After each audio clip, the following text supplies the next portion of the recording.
sans qu'il en tire un bénéfice.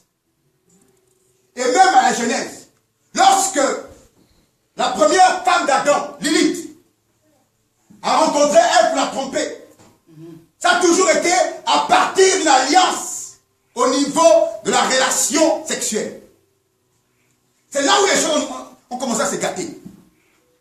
Et elle a enseigné à tous ses descendants, tous ceux qui l'adorent, un usage pour dominer. Vous savez, lorsque quelqu'un a déjà été sali dans cette dimension-là, lorsque quelqu'un a été souillé dans la dimension sexuelle, c'est pour cela que dans les grandes sciences, l'étude des grandes sciences, c'est d'abord en rapport avec l'usage sexuel. Écoutez, nous sommes des hommes spirituels et on parle des choses d'esprit. Là, je parle des choses d'esprit. Alléluia. Donc, c'est là où les choses se sont établies.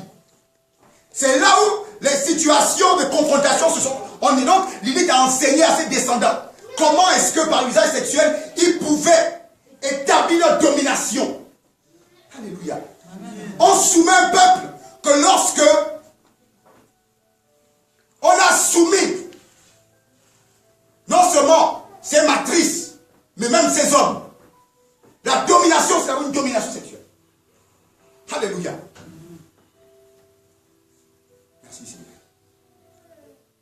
Et donc, dès la Genèse, il y a eu un principe d'accusation.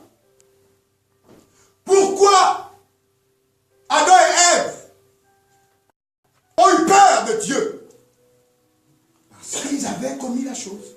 Parce que la souillure, la flétrissure de l'acte, avec, vous savez quand quelqu'un commet, il a honte. Quand quelqu'un peut voler, il s'en fout. Mais ça fait honte. Pour un homme qui est normalement quand il a honte. Et dès le secteur, il a eu honte. Ils ont eu honte. À cause de ça. Merci Seigneur. Alléluia. Donc c'est le premier mensonge par lequel le diable a voulu intégrer une vision. Alléluia. Il a détourné les choses pour créer dans le subconscient des hommes la peur et, comment on appelle, la peur de ce qu'on appelle l'usage sexuel. Moi je parle des choses spirituelles, c'est comme ça. Alléluia. Et donc, ça c'est la première chose qu'il faut comprendre lorsqu'on parle de la guerre des visions du monde. L'accusation, il y a une vision accuse l'autre. Oui, il y a une vision qui accuse l'autre. Ils l'accusent. C'est-à-dire, ils sont venus rencontrer les descendants de Ève dans l'Apocalypse. Merci pour ta présence, Seigneur. Désactivons, Seigneur, toute ombre, Seigneur, qui s'oppose à la parole des prophètes au nom de Jésus. Et c'est la première chose. Et on voit que Lilith avait péché. Lilith avait été mise hors de la présence du jardin. Et même le fait qu'ils sont dans le jardin. Et on dit qu'ils sont nus. En fait, c'est la matrice. Parce que vous savez, un homme, quand il naît, la première qualité, c'est qu'il est d'abord nu. La matrice produit d'abord des êtres qui sont nus. Des êtres qui sont d'abord vulnérables. Tu sors du ventre de ta mère, tu es vulnérable. Et c'est pour ça que Nicodème va même dire au Seigneur, il va dire, mais est-ce que quelqu'un peut naître de nouveau? Ça veut dire qu'il va répartir. Parce qu'il comprenait le principe de la vulnérabilité à partir de la matrice. C'est la matrice qui rend les hommes vulnérables. Si ta matrice est faible, ou tu sors d'une matrice faible, tu vas être un homme vulnérable. C'est comme ça. Parce que c'est le lieu où on sort nu. On ne peut pas se cacher d'une matrice. C'est ton origine. Amen. Amen. Et les guerres de matrice, c'est comment une matrice rend ceux qui sortent d'elle vulnérables, ou une matrice enseigne à ceux qui sortent d'elle la capacité de dominer par le pouvoir sexuel. Alléluia. C'est qu'avant les belles choses du Seigneur. Amen. Et là, on est au centre. On est au centre de la guerre des matrices. Aujourd'hui, s'il y a des peuples qui sont dans l'esclavage, ou s'il y a des peuples qui ont été dominés, c'est parce qu'il y a une défaillance. Une défaillance matricielle, originelle. On n'est pas dans l'air comme aujourd'hui, il y a des trucs qu'on veut maintenant mettre, on oppose les hommes, les femmes. Aujourd'hui, on est dans ce qu'on appelle les opposés. On crée les opposés. Pourquoi? Parce que le diable, c'est toujours quelqu'un qui aime opposer, il aime les confrontations. Et c'est le diable qui crée les confrontations par l'accusation. Les femmes vont accuser les hommes vont accuser les femmes. Et aujourd'hui, on est en plein dedans. Les noirs vont accuser les blancs. Il y a toujours des choses où tout le monde s'accuse. Ils se confrontent. C'est comme ça que l'énergie du diable travaille, par l'accusation, la confrontation. Il aime ça. Et c'est le monde des génies. On dit les génies, ce qu'ils aiment, c'est se battre, c'est manger, c'est ça. Et donc, on voit une confrontation, c'est qu'il y a les génies qui doivent se nourrir. Alors que Dieu, quand il établit, c'est tout pour établir son règne. Le règne qui n'a pas de fléau, qui n'est sujet aucun perturbation. Alors que le diable, et aujourd'hui, c'est le temps qu'on vit en tant que prophète, il faut comprendre. Chacun a une raison d'accuser l'autre. Oh, les femmes accusent les hommes accusent les femmes, les noirs accusent les blancs, tout le monde s'accuse. C'est la lecture prophétique qu'il faut avoir. Pourquoi? Parce que c'est dès l'origine, il y a une confrontation. Et le diable ne travaille que par ça. Il est venu avec Lilith, déjà pour créer la confrontation entre elle qui avait été mise en dehors et Ève. C'est-à-dire qu'elle a appris à Ève une science qui n'était pas permis de pratiquer. Donc elle a opposé la vision du jardin qui était entre leurs mains à une vision, une autre vision. Confrontation, et qui a fait naître un esprit qui les a mis en défaillance. Alléluia. Amen, amen. Pour la parole de Dieu. Et c'est ça que les prophètes comprennent aujourd'hui. La confrontation des matrices. Amen. Donc, comprenons que tous les peuples qui ont été mis en esclavage, qui ont subi toute forme de méprise, c'est parce qu'il y a une défaillance originelle. Il faut comprendre pourquoi cette défaillance a eu lieu. Parce que nous sommes dans un temps clinicien. Donc si on parle de défaillance, c'est qu'il y a quelque chose qui s'est produit. Et en fait, qu'est-ce qui s'est produit? C'est que Lilith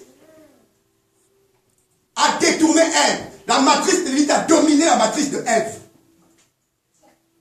Et donc elle a fait circuler par Ève celle qui était censée, parce qu'on dit bien, celle qui était censée représenter la postérité divine, la nouvelle postérité. Puisqu'elle avait été écartée là-dedans, maintenant c'était Ève qui représentait la divine postérité. Mais elle a été trompée par Lilith. C'est comme ça. C'est-à-dire que elle a eu le dessus sur une autre postérité, une autre matrice. C'est comme ça. Et c'est là où le ciel des problèmes a commencé, mon Dieu. Alléluia. Parce que, je vous assure, après, bon, pour les femmes, certainement, lorsque une femme a la domination sur une autre femme, elle a la domination sur la postérité de cette femme, c'est comme ça. On dit seulement, si tu veux soumettre un peu, comment tu vas pas dominer ces femmes. Et quand on arrive, à l'époque de la guerre, les gens qui arrivent dans un endroit, ils commençaient d'abord à violer les femmes. Ils souaient d'abord. Parce que quand ils souillent comme ça, vous, tous les hommes, vous êtes, c'est comme ça. Et même lorsque Absalom devait se rebeller contre David, on lui a conseillé, il lui a conseillé, non, si tu veux prendre le pouvoir sur ton père David, comment tu ne vas pas coucher ses concubines? Là, tu auras le pouvoir sur lui. Et ceux qui comprennent, la Kabbale, ils comprennent qu'un maître, il couche toujours les femmes de ses subordonnés, c'est comme ça. Il les couche, déjà même couche, c'est comme ça. Pour manifester que j'ai la domination sur toi. Alléluia. Donc, Lilith a trompé Ève. Et donc, elle a fait circuler, c'est-à-dire que Ève a été détournée de la vision qui était censée, qu'elle était censée représenter. Amen. Et je me faisais une réflexion tout à l'heure, je me disais, lorsque Adam a chuté, Dieu a fait venir le Seigneur. Et il a réussi. Lilith a été écartée, mais Ève, qui était censée représenter la deuxième, donc ce qu'on appelle le secours, elle a aussi raté. C'est comme ça. C'est le recours, le secours n'a pas réussi. Elle a échoué. C'est comme ça. Et donc, c'est ça que les prophètes, dans l'Apocalypse, on redonne maintenant le pouvoir. La troisième voie. Dieu, de la Bible, il y a toujours le premier et le deuxième. Et généralement, le premier, c'est toujours la chair, donc ça échoue. Et le deuxième gagne. Mais là, c'est étonnant. Parce que le premier, elle a raté. Et le deuxième, elle aussi, elle a raté. Alléluia. Donc, il faut la troisième voie. Alléluia. Amen, amen. Ah, j'aime la présence du Seigneur.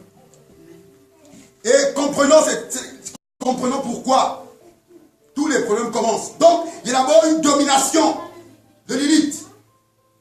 La défaillance a entraîné le règne des serpents. Parce que, quand on dit que Lilith a été maudite, son corps est devenu, elle a eu des pieds comme des serpents maintenant. Donc, elle a répandu maintenant. Et non seulement, elle a répandu son venin, mais elle a enseigné ce qui sortait d'elle à dominer la postérité naturelle de Ève.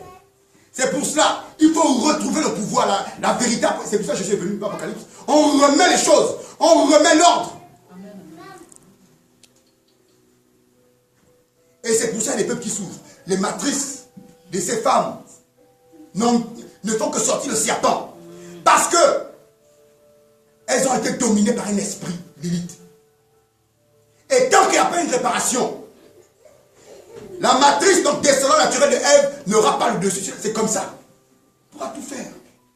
Et c'est là maintenant, il faut, c'est pour ça qu'on c'est vrai qu'à tout à l'heure, c'est vrai qu'une femme n'a pas autorisé, mais il faut maintenant que ces femmes-là soient rechargées. Pour avoir encore le pouvoir spirituel sur la matrice. Parce que là, jusqu'à aujourd'hui, tant qu'il n'y a pas les prophètes qui se lèvent pour combattre, jusqu'à aujourd'hui, la matrice de l'élite est au-dessus de la matrice des descendants de Ève. C'est pour ça qu'il faut des prophètes. Pour acheter, pour retrouver, pour faire relever maintenant. Parce que quand c'est établi spirituellement, c'est pour cela, elles vont toujours subir. Et c'est pour ça qu'il faut la rencontre d'un prophète, de Dieu. Alléluia.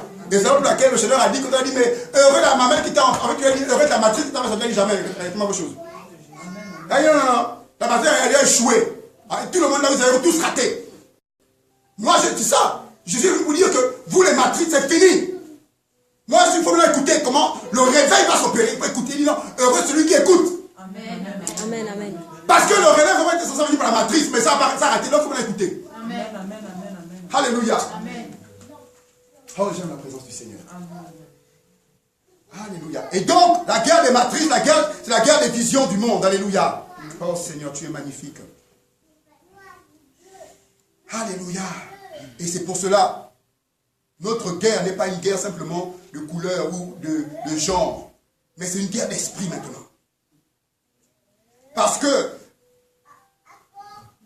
la postérité de la femme a été mise en défaillance. Tous les problèmes que les hommes... Après, je n'accuse pas une femme. Ce que je dis, c'est les esprits. Parce que c'est vrai que dans l'église, et comme les kabbalistes ont compris ça, qu'est-ce qu'ils font? Ils sont obligés, parce que même quand on met en esclavage, quand vous voyez dans les religions, la femme est toujours considérée avec mépris. C'est dès l'origine. En fait, c'est la postérité d'Ève qui est considérée avec mépris. C'est-à-dire que ceux qui sont dans la science de l'élite, on leur enseigne comment il faut mépriser toujours la femme, donc la postérité de Ève. Tu ne peux pas être un grand sorcier si on ne t'a pas enseigné comment il faut mépriser. Dans leur loge, ils adorent la matrice de l'élite, mais ils méprisent tout ce qui descend de Ève. Parce qu'ils doivent toujours, ce qu'on appelle, poursuivre le cheminement. Il y a une qui a dominé l'autre. Alléluia. Merci Seigneur. Et donc, voilà ce qu'on doit comprendre. On va prier parce que... Voilà. Alléluia.